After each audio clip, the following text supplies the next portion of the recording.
Hay acontecimientos en la historia que cambian todo, como cuando un aventurero español llamado Hernán Cortés llegó a América y se enfrentó nada más y nada menos que con el Imperio Azteca. Bienvenidos a nuestro programa especial acerca de sus misterios.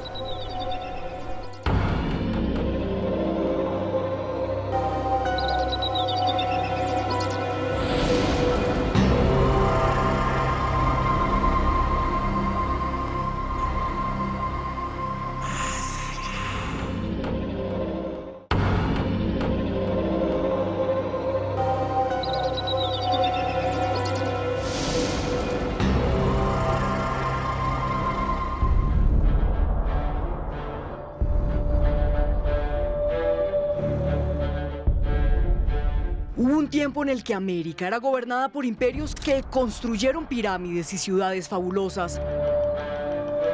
Metrópolis erguidas entre lagos y montañas que desafiaron a la naturaleza y que todavía maravillan a quienes visitan sus ruinas.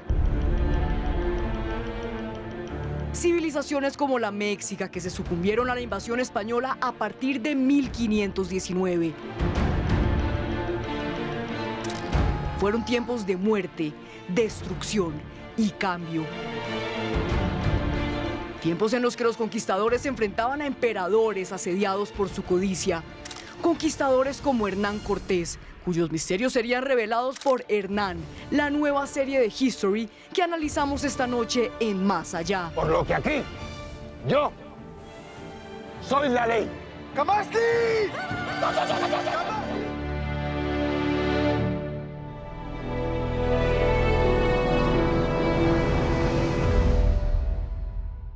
Una época llena de misterio, una época en la que el mundo empezó a cambiar. Los conquistadores españoles llegaron a América, donde habían imperios, ciudades. Y esta noche en Más Allá tenemos dos invitados especiales. Está conmigo Santiago Maure. Santiago, muy buenas noches. Buenas noches, hola amigos y enemigos de la historia. Un placer estar aquí con ustedes compartiendo la historia. Y estamos aquí porque también tenemos un estreno especial de History Channel, una serie que se llama Hernán. Y me acompaña también Andrés Ospina. Muy buenas noches, Andrés. Esteban, muchas gracias y un gusto estar con ustedes. Y para comenzar, empecemos con el principio. Para ustedes, señores, ¿quién era Hernán Cortés? Bueno, Hernán Cortés, un enigma, un acertijo. Un aventurero, sí. ¿Qué podemos saber de Hernán Cortés? Las informaciones fraccionadas que nos llegan. Es un extremeño de Medellín.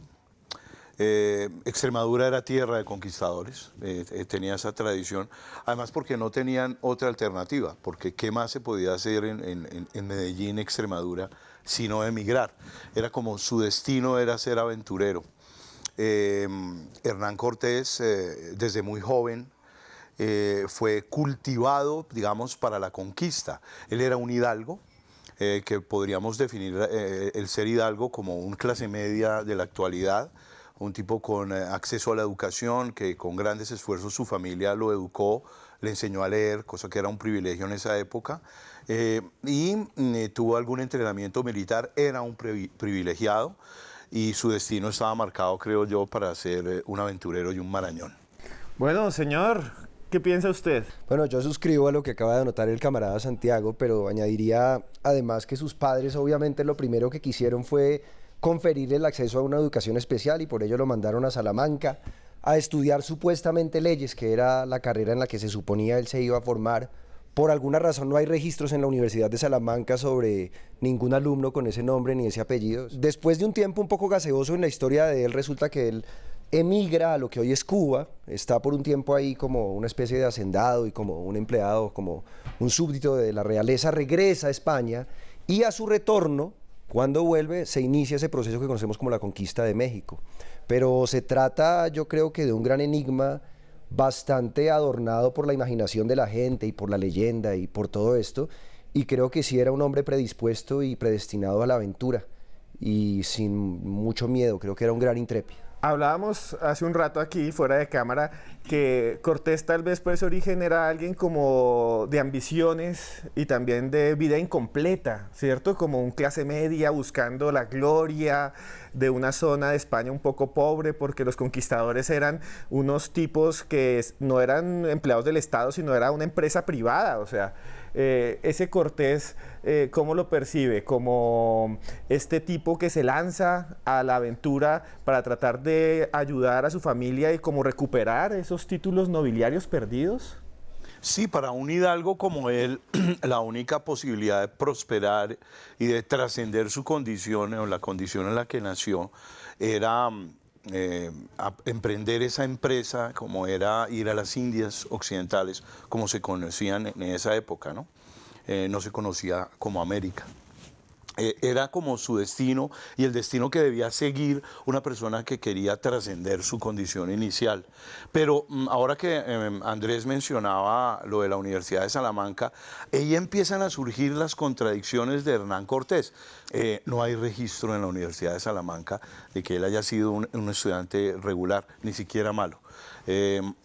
Pero sí, sin duda, él tiene conocimientos de jurisprudencia y de abogacía, como también un instinto natural para las actividades militares, lo cual podemos ver que Cortés es un tipo con una proyección instintiva muy especial, porque legalmente no sabía de nada, pero en la práctica aplicaba y sabía de todo, ¿no? Pues sobre todo lo que le conviene a un conquistador, lo militar y su capacidad organizativa.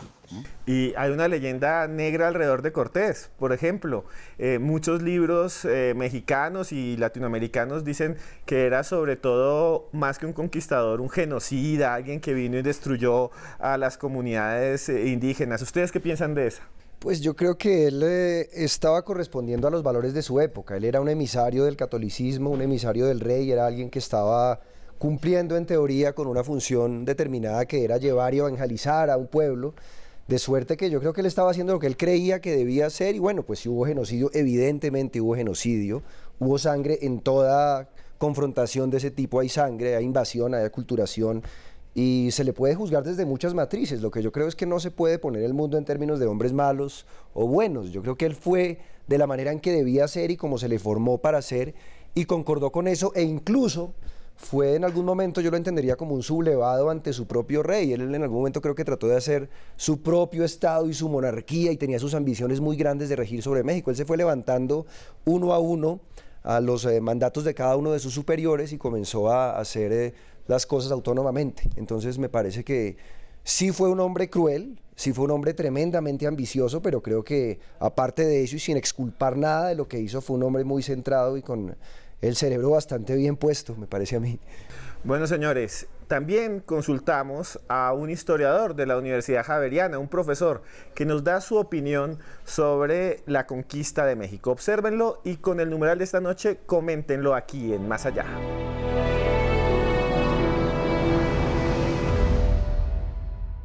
Y la importancia de Hernán Cortés es que él inaugura un nuevo procedimiento de conquista. Él estaba radicado en la isla de Cuba, la cual estaba bajo la autoridad de Diego Velázquez. Cuando él decide lanzarse mar adentro con la certidumbre de que habían comunidades indígenas amplias y complejas, decidió lanzarse y romper esta jurisdicción a partir de la fundación de una ciudad, en este caso la ciudad de Veracruz. Cuando se fundaba una ciudad, se rompía con la jurisdicción anterior y el conquistador quedaba en cabeza de la nueva jurisdicción. De manera que esa fue una de las lecciones importantes que le dio Cortés a todos los conquistadores. La conquista pues, fue algo muy, pero muy complejo, ¿no? Que conjugó tanto esa dimensión militar como la dimensión política.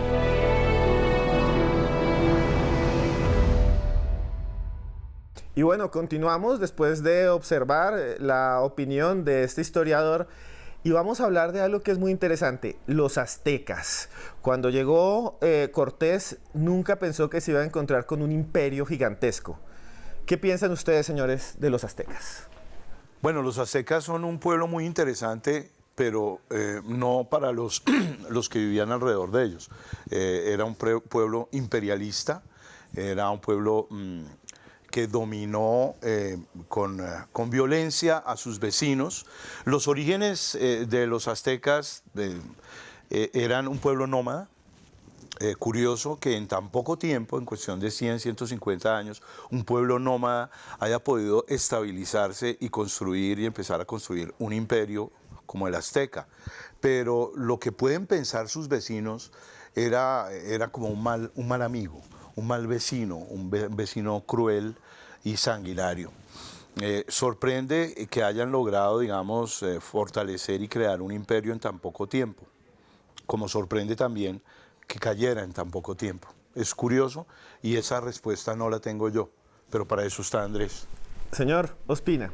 Los aztecas, bueno, lo primero que hay que decir es que el término azteca aglutina una cantidad de pueblos que vivían en lo que se conoce actualmente como Mesoamérica. No todos los pueblos aztecas eran mexicas, que es realmente la cultura, el núcleo cultural que reunió a ese gran poder y a ese gran imperio que tenía por sede sobre todo Tenochtitlán, que era una ciudad, según cuentan, magnífica, o sea, tenía servicio de acueducto, tenía unos avanzadísimos sistemas de riego, de cultivo, tenía un avanzadísimo sistema de organización social, tenía un sistema penal, es decir, era una civilización en un apogeo tremendo, según cuentan los cronistas de entonces, que no tenía mucho que envidiarle a cualquier ciudad. O sea, uno piensa, por ejemplo, la Londres de entonces tenía 50.000 habitantes, Tenochtitlán la cuadruplicaba, tenía 400.000 habitantes y tenía un sistema al parecer bastante pacífico y bastante próspero, eso en gran parte debido obviamente a lo que dice Santiago, ¿no? Este es el lado bello que yo estoy poniendo, pero está el lado horrendo,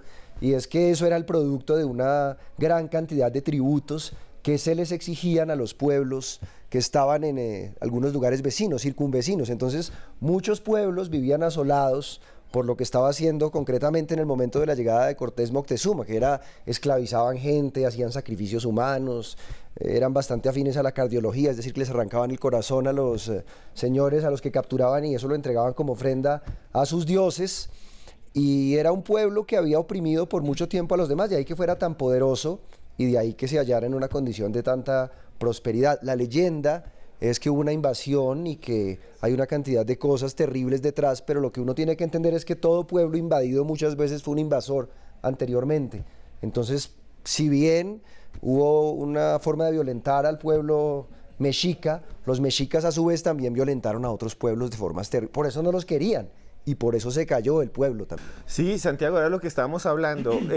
Cortés Hernán, él no solo llegó con unos españoles, sino que invadió a los aztecas con tropas indígenas.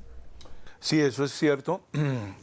Y era lógico, porque como te decía antes, todos los pueblos que rodeaban a los mexicas eran subyugados por ellos, cosa que aprovechó Hernán Cortés.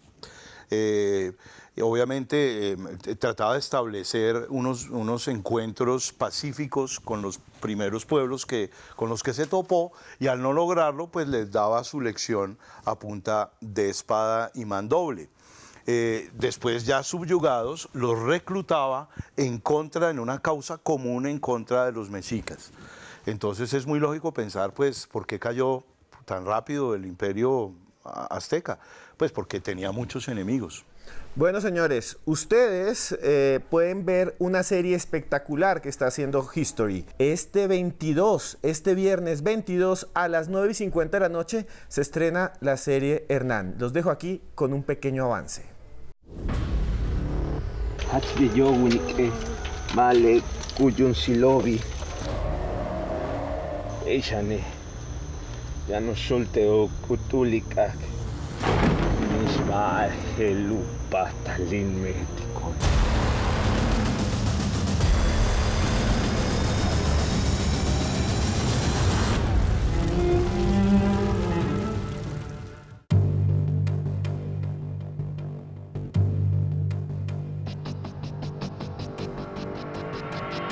Si existe un hombre que cambió la historia de América, fue Hernán Cortés. Nacido en Medellín, Extremadura, en 1485, se aventuró a América participando en la conquista de Cuba en 1511 bajo el mando de Diego de Velázquez.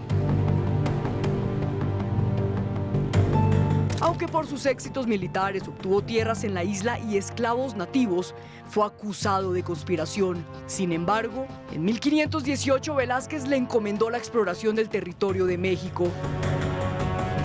Porque no solo somos enviados del rey, somos soldados de Dios. Cortés enfiló sus barcos y dirigió una expedición de más de 600 hombres que rodearon las costas de Yucatán. En agosto de 1519, Cortés se alió con grupos indígenas que estaban en guerra con los aztecas y se dirigió hacia el interior del continente en búsqueda de la ciudad de Tenochtitlán, la capital del Imperio Mexica. Nos hemos apoderado de la ciudad más maravillosa que jamás hayáis podido imaginar. Pronto las tierras de México se teñirían de sangre y naciones enteras desaparecerían para siempre. ¿Cómo fue posible que un puñado de españoles derrumbara uno de los imperios más poderosos del mundo? Lo comentamos aquí, en Más Allá.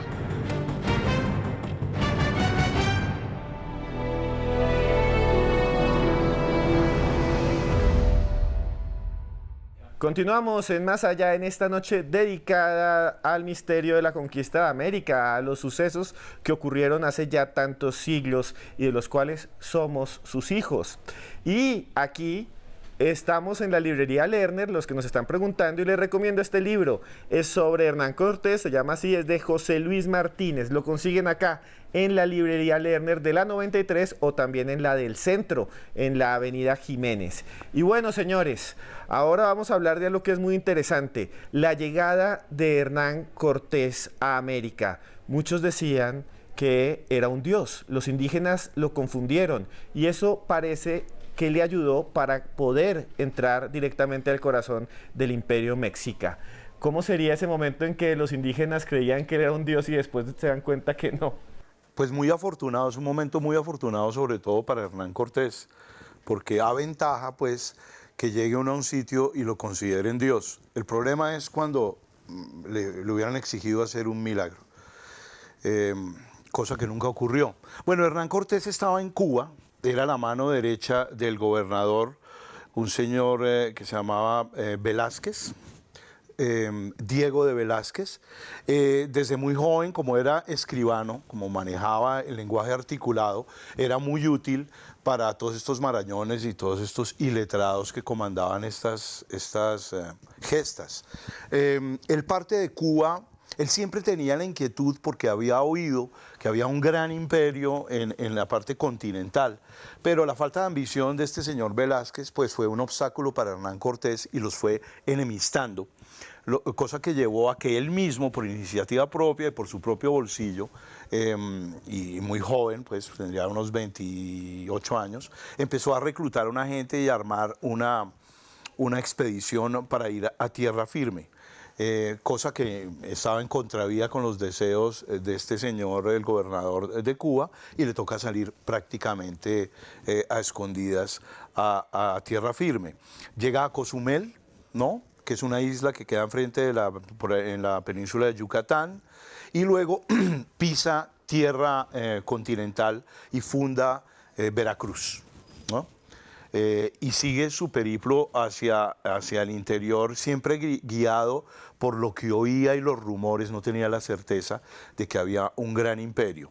Y ahí va la historia. Señor Ospina, es interesante esto, cómo primero llega a Cuba y prácticamente lo echan de Cuba o se va a Cuba a buscar algo que solamente está en su cabeza, como si fuera un espejismo. Claro, yo creo que él estaba obnubilado por la ambición y creo que eso fue lo que lo movió en todo momento, de ahí que desobedeciera a Velázquez, que desconociera su autoridad y llegara. Ahora, hay una cosa que se dice mucho y es que él era un hombre de guerra. Sí lo era evidentemente, pero también era un hombre, como bien lo dijo Santiago, bastante estratégico y conciliador. Entonces él llegaba a cada uno de los pueblos que visitaba, se presentaba, llegaba con su caballo muy impresionante, con sus espadas, y obviamente pues eso era bastante atemorizante para las comunidades nativas, y les decía, bueno, yo vengo aquí a enseñarles, a traerles una mejor cultura, a traerles al Dios verdadero, a contarles quién es, a reemplazar sus templos de mentiras por templos al Dios de la verdad, y pues ustedes verán. Entonces vengo a hacerles esa propuesta muy gentil, claramente si ustedes no corresponden a mis deseos, pues yo voy a tener que hacer lo contrario, es decir, más o menos un paralelo a lo que sería el plata o plomo de cierto señor bastante conocido Pablo Escobar. del Valle de Aburrá. No, pero no fue un expresidente el que dijo plata o plomo. Bueno, muchos lo han dicho realmente, ¿no? Pero el punto es, en este caso no era plata o plomo, sino religión o plomo. O espada. O espada, más bien, para ser más exactos. Y eso fue lo que él vino haciendo. En algunos pueblos encontró mucha oposición, en otros no tanto, porque lo encontraron a él como una buena estratega o como un buen compañero con quien encontrar la manera de aliarse para derrotar a ese terrible imperio mexica que los oprimía, que los cargaba de impuestos, que los sometía. De manera que esta conquista no fue una conquista netamente española, fue una conquista híbrida de alguna forma que se hizo con parte del pueblo español, pero sobre todo con gran parte de los habitantes del México precolombino. Híbrida como nosotros, que somos un montón de mezclas de razas y también de culturas. Pero también Cortés, cuando llegó, encontró el amor, que es la Malinche. ¿El amor o el eros? ¿El eros o el amor? O el sexo, o también... Encontró la pornografía sin erotismo, podríamos decir. Sí, porque no llevaban sostenes ni nada de eso, ni corsetes, ni nada. Ahora que el sostén ayuda, ¿no? Yo creo, ¿no? Pues da sostenimiento, me parece. Da sostenimiento, ¿no? Sí. Y el hecho de no tener tan evidente el objeto que se oculta da más interés, ¿no? O sea, si está oculto el objeto, da más atención a que si está bueno, pero nos venimos a hablar acá... Del boyer. De boyer. Venimos a hablar de la Malinche. La Malinche que era, como se le conocía, pero era Malincie, con Z, bueno, en la traducción al castellano, y fue bautizada como Doña Marina. Cuestiones... Le cambiaron el nombre. del cristianismo, le sonó que era parecido. Doña Marina fue muy importante, o la Malinche, y genera también, es un personaje controversial, ¿no? Hay gran indigenistas, digamos, mexicanos, la consideran una traidora. Ella era del pueblo maya, un pueblo que había sido subyugado y prácticamente borrado del mapa por los aztecas, y ella hablaba náhuatl. Y hizo de puente para traducir al azteca las ideas de Hernán Cortés. Yo dudo, yo a lo mejor me pongo a pensar que ella fue realmente la gestora de esa táctica de conquista, y quién sabe qué le traducía no sé, de pronto podría darse el caso de un teléfono roto, diría yo, y de pronto si se investiga más a la Malinche podríamos descubrir que es la verdadera gestora de la conquista. Pero además era la traductora y la amante, ¿no? Era como una mezcla de las dos cosas, como el amor y al mismo tiempo como la que le ayudó para meterse al corazón del imperio. Es que no solamente era un hidalgo, el señor Cortés no solamente era un hidalgo del tipo que mencionaba Santiago, que es el hidalgo por apellidos o por familia o por herencia o por linaje, sino que también era lo que se llamaba un hidalgo de bragueta. El hidalgo de bragueta en aquel entonces era ese hombre que por reproducirse múltiplemente o por polinizar de manera prolífica algún territorio llegaba a convertirse en un patriarca. Buen catre era. Sí, bueno, eso, no puedo dar fe de eso, pero sé que tuvo 11 hijos, por lo menos era fértil, ¿no? Las ilustraciones que hay de la Malinche siempre se la ve con una cara rozagante. Sí, se ve complacida. Satisfacción. Pero hay que entender que esas ilustraciones son posteriores al siglo XVIII, ¿no? También puede ser una construcción un poco pero es la mitológica. leyenda, ¿no? La leyenda es de que era un tipo bastante avesado en las lides del tálamo. Debe haber un montón de mexicanos, incluso colombianos, con genes de Cortés, entonces. Pero hablando seriamente, la Malinche es un personaje al que se puede interpretar desde muchas matrices. Uno puede pensar, ¿qué fue la Malinche? ¿Fue una traidora con su pueblo? Quizá no, porque ella no pertenecía al pueblo mexica. Ella era una oprimida por el pueblo mexica.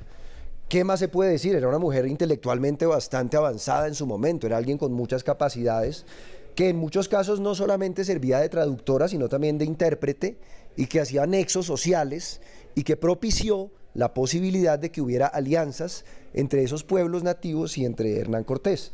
De no ser por la Malinche, no sé qué hubiera sucedido. Durante mucho tiempo la palabra malinchismo, que yo creía hasta hace poco, debo confesarlo, que se refería a ser malincha de un equipo, no, malinchismo es el que es malincha de Millonarios cuando le va mal, no, malinchismo o malinchista es aquel que traiciona a su propio pueblo, sus costumbres, su etos, por irse detrás de lo foráneo. Y a la Malinche siempre se le ha maldecido, se le ha maldicho. ¿Cómo se dice? ¿Maldicho o maldecido? Maldecido. O sea que estaba maldicho lo que yo dije, ¿cierto? Está maldecido. Está maldecido. Me maldeciría la Malinche, ¿no? Es un maleficio. Entonces ella de alguna manera sí constituye ese personaje ambiguo, pero constituye ese enlace entre dos mundos y sobre todo que es la mamá de un hijo de él, que es Martín. ¿Y nosotros seríamos como los Martínez? Como los Martínez, como los Cortés, pero lo que sí queda claro es que es el padre del mestizaje, realmente. Y haciendo, digamos, un paralelo entre el mestizaje mexicano y el colombiano, los dos países más mestizos de América Latina, podemos establecer una diferencia muy clara. Por ejemplo, lo que fortalece a los mexicanos es esa conciencia de su mestizaje, creo yo, y lo que nos debilita a nosotros es que no somos conscientes de nuestro mestizaje. Eso es algo que siempre ha caracterizado a la sociedad mexicana, digamos, como una plena conciencia de dónde vienen, porque al fin y al cabo son dos entronques, ¿no? Están el padre y la madre, uno no sale solo del lado del padre, entonces es muy importante reconocer en Cortés que fue el alquimista del mestizaje, diría yo. Una forma romántica de hablar del Hidalgo de Bragueta también. Sí. Bueno, señores, nos vamos a comerciales, pero antes de eso les quiero decir que este 22 a las 9:50 de la noche, History, porque History sabe contar historias, va a empezar una serie sobre Hernán Cortés. Si quieren conocer la historia de la Malinche, la historia de Montezuma, los van a ver ahí con unos actores increíbles. Y entre esos hay un actor que salía, escúchenme bien, en Piratas del Caribe, el mismo que hizo de Cantinflas. Observen esta nota exclusiva que tenemos con él. Hernán no va a intentar caer ni simpático ni especialmente malvado. Yo creo que es simplemente histórico. Pretendo contar lo que pasó como actor y justificar según los hechos reales, ¿no? Creo que la gente se va a sorprender muchísimo. Es una historia fascinante. Lo poco que se ha hablado de esto y el poco interés que hay de remover toda esta historia, yo creo que viene más por una herencia aún que tenemos cristiana, religiosa, y que ciertas matanzas se hicieron en nombre de Dios, que por otra cosa, ¿no? Es maravilloso de estudiar y de contar.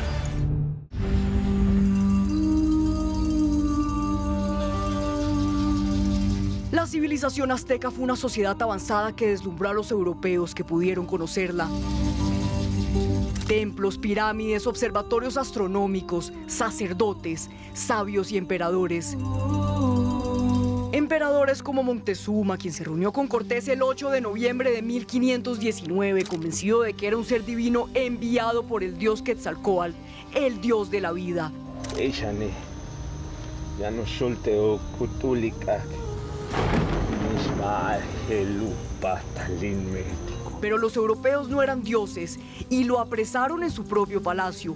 Al darse cuenta de la situación, los mexicas se rebelaron y asesinaron a su emperador, lanzándole una pedrada.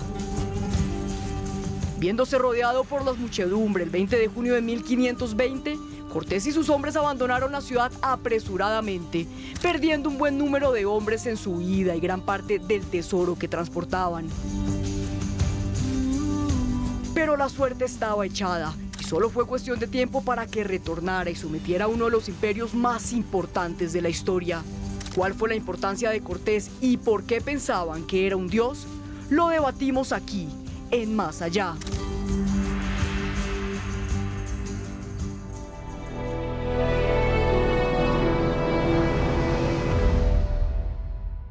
Continuamos en esta noche en Más Allá hablando del encuentro entre Hernán Cortés y los aztecas. Y estamos en Lerner de la 93 y le recomendamos este libro que tengo aquí en la mano. Es nada más y nada menos que Laura Esquivel, que escribió una novela sobre la Malinche de la que hablamos antes de los comerciales. Y bueno, ahora sí, señores, quiero que hablemos de algo que es muy interesante. Ese encuentro entre Cortés y Montezuma. Bueno, la iniciativa inicial fue de Montezuma, porque ya se había enterado de la presencia de estos personajes tan extraños en sus terruños y mandó emisarios con unas ofrendas para convencerlos que llegaran hasta ahí. Obviamente no los convenció y Cortés siguió adentrándose, y no solo adentrándose, sino reclutando a las tribus que habían sido victimizadas por los aztecas. Entonces, ¿qué pasa? tienen el encuentro. Cortés al principio pues acepta las ofrendas, pero él estaba muy determinado a seguir su avance. No acepta la propuesta de los emisarios de Moctezuma de detenerse y se hace inevitable el encuentro.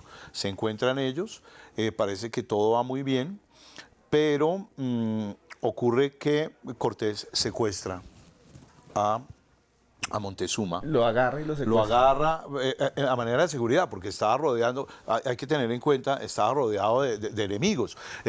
Cortés tiene 500 españoles, un número muy reducido de caballos, y tiene pues unos aliados numerosos dentro de los indígenas, pero obviamente estaba en desigualdad con los aztecas. Y entonces, como táctica, lo secuestra y de alguna manera sigue gobernando por intermedio de Moctezuma casi un año largo, como un gobernante títere. Lo tiene algo muy usual en estas épocas, ¿no?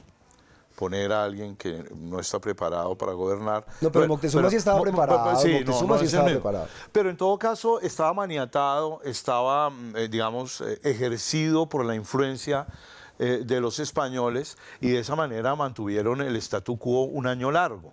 ¿Qué pasa después, Andrés? Sí, lo que ocurre es que en ese momento en que se está conciliando esa amistad o se están haciendo esos acercamientos, muy cerca de allí hay algunos nativos americanos que aprenden a unos españoles. A uno de ellos no solamente lo aprenden, sino que empiezan a darle lancetazos, a darle de espadazos, por decirlo de alguna manera, y se dan cuenta de que esos seres a los que hasta entonces se consideraba inmortales, como Quetzalcóatl, ¿verdad?, no lo eran tanto. Es decir, que eran vulnerables a las espadas, que sangraban, que tenían corazón, y lo decapitan y se lo mandan como un trofeo, como una ofrenda o como una muestra de laboratorio al señor Moctezuma. Moctezuma ve eso y eso genera la indignación del pueblo y obviamente de toda la gente, quienes empiezan a combatir contra el señor Hernán Cortés. Hernán Cortés, como una medida de seguridad, lo secuestra, y es cuando empieza a mantener ese statu quo y comienza el desmadre, comienza el desentendimiento completo entre esos pueblos, la falta de Estado. El pueblo mismo empieza a sentir que Moctezuma es blando, que no es alguien que mantenga los intereses de su pueblo. Moctezuma está bastante maniatado, bastante complicado.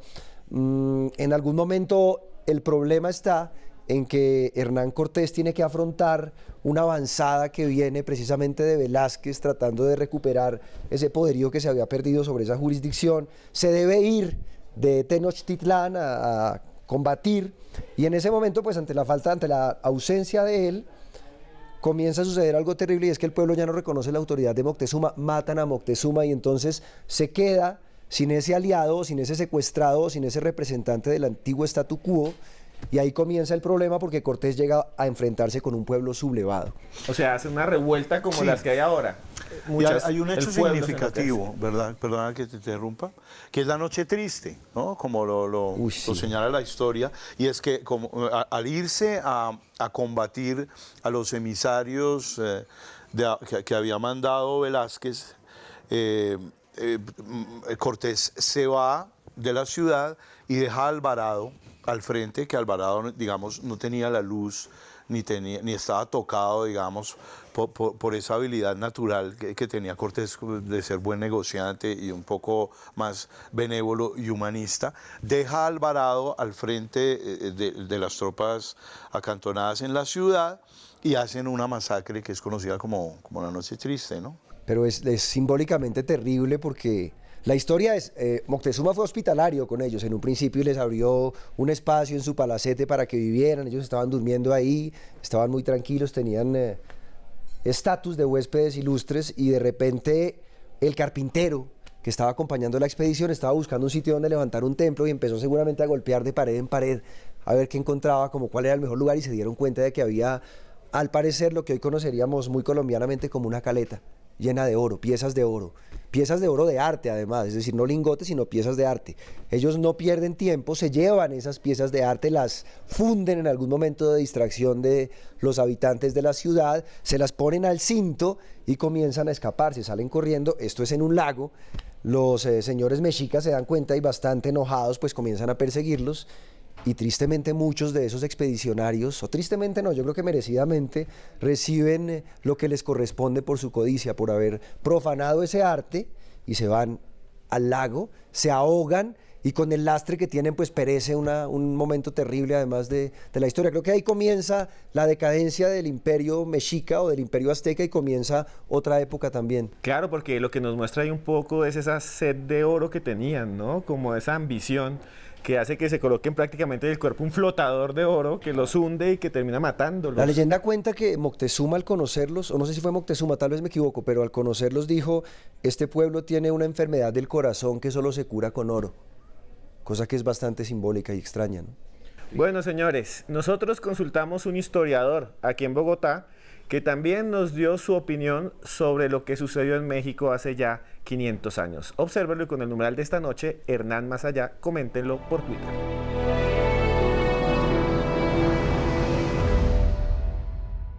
Se ha destacado en el caso de Hernán Cortés una mentalidad o un talento político sin precedentes, en el sentido de que Hernán Cortés logró leer signos, símbolos y circunstancias que lo llevaron precisamente a negociaciones políticas y a pensar la guerra como parte de esas negociaciones políticas. De manera que lo que tuvo Hernán Cortés en la cabeza fue suplantar a Montezuma, ocupar el lugar de Montezuma. Eso algunos historiadores de corriente ya muy recientes y quizás muy conservadoras llaman transferencia de soberanía, porque la idea de Hernán Cortés fue precisamente sustituir el poder y la autoridad de Montezuma y colocarse él en ese lugar. Se habla que el año 1519, ¿sí?, el cual lo están conmemorando los mexicanos, fue un año donde los españoles tuvieron sucesivos golpes de suerte. En el caso de Hernán Cortés, ¿sí?, fue haber contado con unos pueblos contrarios a la autoridad de Montezuma, especialmente los tlaxcaltecas. Es decir, la empresa de Hernán Cortés se hizo posible por la alianza que él tejió, que él construyó con otros pueblos, especialmente los tlaxcaltecas. De manera que la conquista fue también una conquista indígena en este sentido.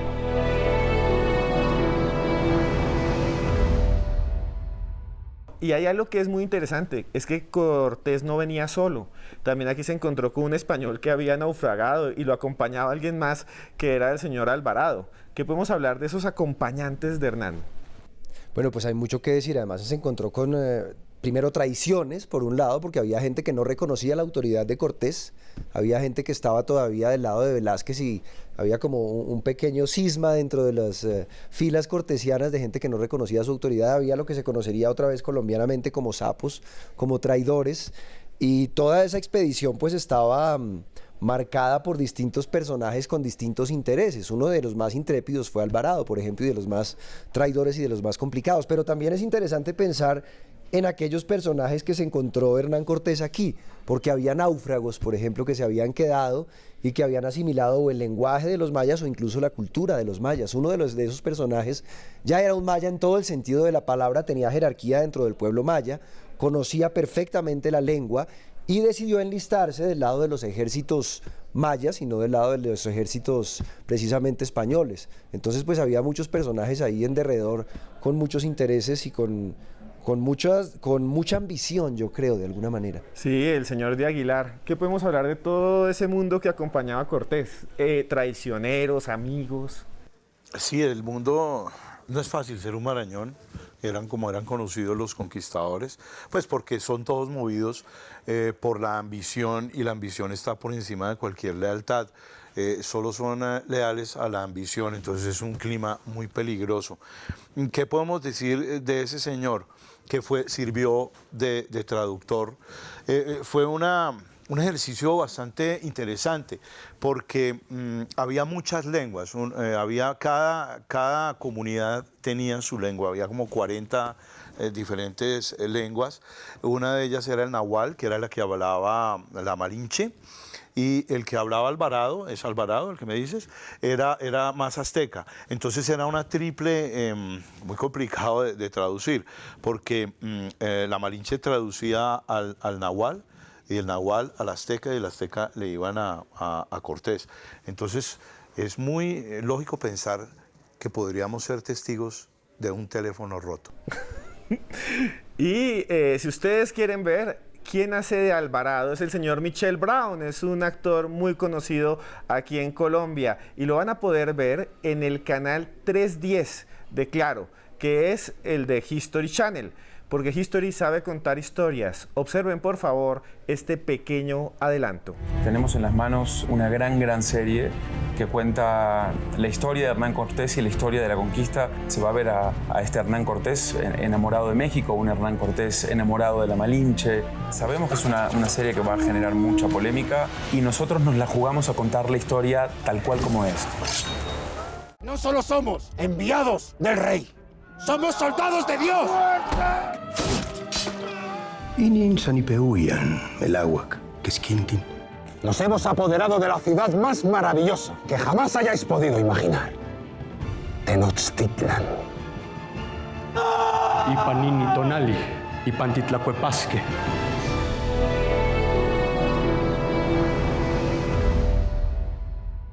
¿Y levantaron a los aztecas los españoles o los españoles se los levantaron las aztecas?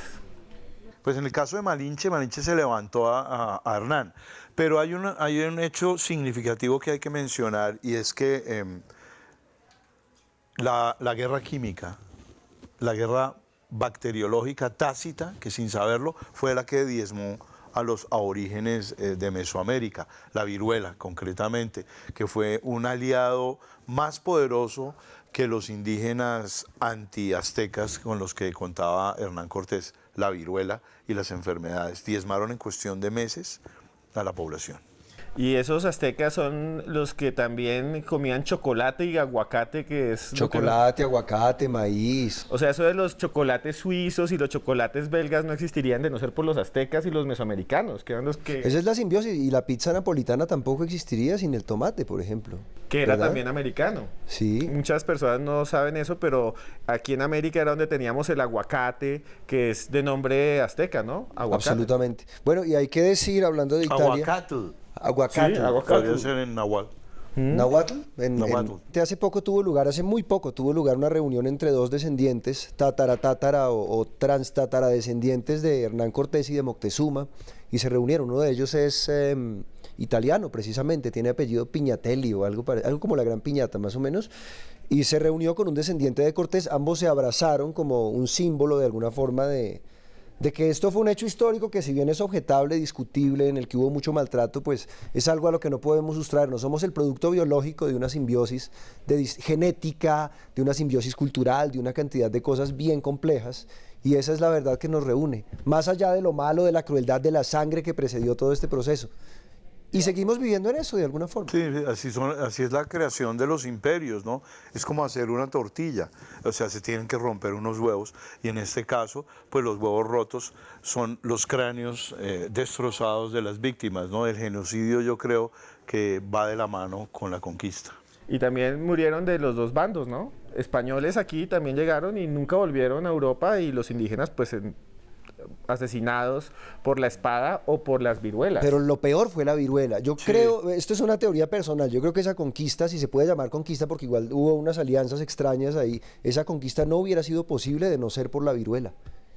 Y también la conquista venía acompañada de una religión, ¿no? Lo que uno ve en las imágenes de la serie y también en las imágenes de los europeos es que vienen y lo primero que hacen es poner la cruz. Claro, la religión que pregona el Dios es amor masacró a todos los aborígenes de acá, o contribuyó pues, y en eso Cortés fue muy radical, porque a pesar de que era un tipo dado a la negociación, que es una de sus virtudes y tenía ese don natural, digamos, en cuestiones religiosas sí fue muy radical y su intención siempre fue destruir cualquier referencia religiosa autóctona de estas tierras. Pero era muy católico. Hay una cosa bien simpática de la historia y es que ellos llevaban una larguísima abstinencia erótica.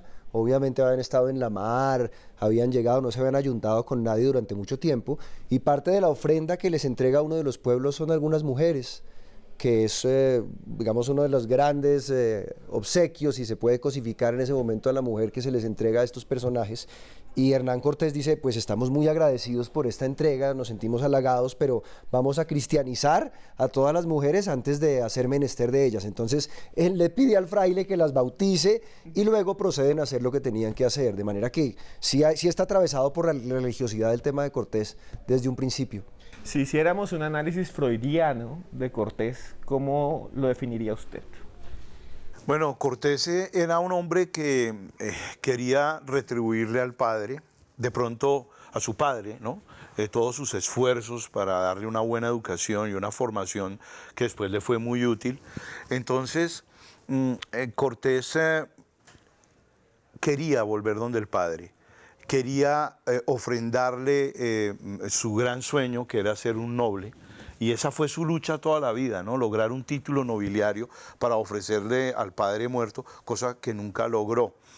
Más que una ambición personal, yo creo que eso era, viéndolo freudianamente, él quería hacerle un homenaje a su padre, y de ahí tanto interés que tenía en volver oficial y legalizar sus acciones, motivo por el cual viajó varias veces a España, se entrevistó con el emperador Carlos V, y a mí me surge una pregunta, hablando del emperador Carlos V y de hacer un paralelo con Cortés. ¿Quién representa más el espíritu del Renacimiento?